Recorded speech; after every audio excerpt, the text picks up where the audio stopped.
Even as most of us do our best to stay inside, we still need groceries, prescriptions, and often depend on those Amazon deliveries as well. So how can you avoid bringing the virus into your home on shopping bags and packages where it may be lingering? Here's Tom Costello. From a market in New York City. Well, right now we've given masks and gloves to all our employees, over 150 employees. To a grocery store in Seattle. When we walked up to the store, they greeted you and they're wiping off your hand cart. A priority on wiping the virus from shopping carts to the checkout counter. To limit trips to the store, health professionals recommend buying 2 weeks of groceries at a time. But what do you do when you get home? When you go out to get your groceries and you bring them home, try not to bring them into your house unless you absolutely need them. Michigan Dr. Jeffrey Van Wingen took his advice online in a video that's gotten wide play. The CDC now says the virus can remain airborne for 2 to 3 hours. It can remain on cardboard for 24 hours and plastic and stainless steel for 2 to 3 days. The advice? Leave non-perishables outside for several days. When you bring groceries inside, divide your countertops into sterile and non-sterile sides. Then, wipe everything off with a disinfectant, from the plastic bags to milk jugs to canned goods. Because I know that human hands have touched this medication bottle in less than 72 hours, I'm going to wipe that down.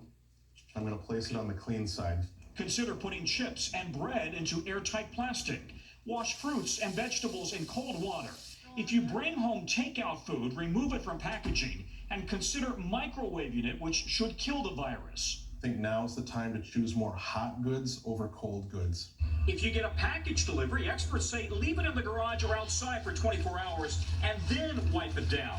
They say it's unlikely the virus would survive inside the box. Some people now using a UV light box to sanitize. I put my cell phone in, my sunglasses, any card or cash that I've used while I'm out. Meanwhile, health experts urge Americans to get out and exercise, but keep 6 feet distance from others. You see somebody within 2 feet, hey Jack, back up. And that's what's going to win this thing. Tonight, rewriting the rules of social norms and family hygiene. Tom Costello, NBC News, Bethesda, Maryland.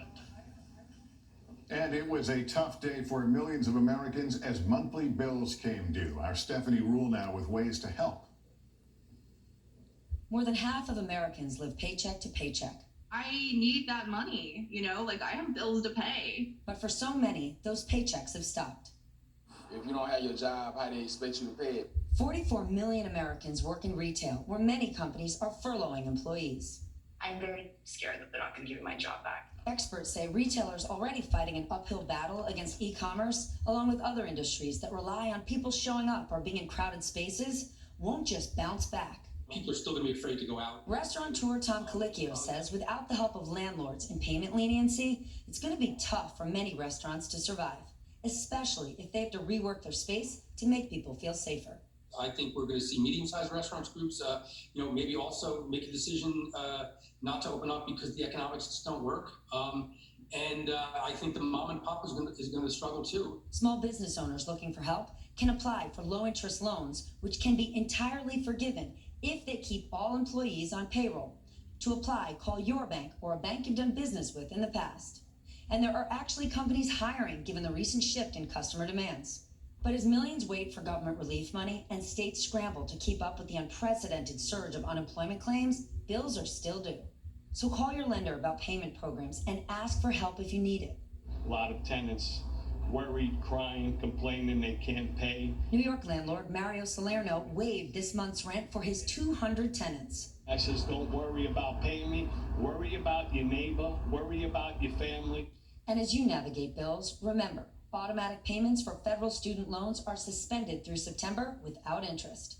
And there's no required withdrawal from retirement accounts this year. So if investments lost value and you don't need the money, you can let it sit and hope it recovers. Lester, many relief programs are not automatic, but they are available. So if you need help, ask for it.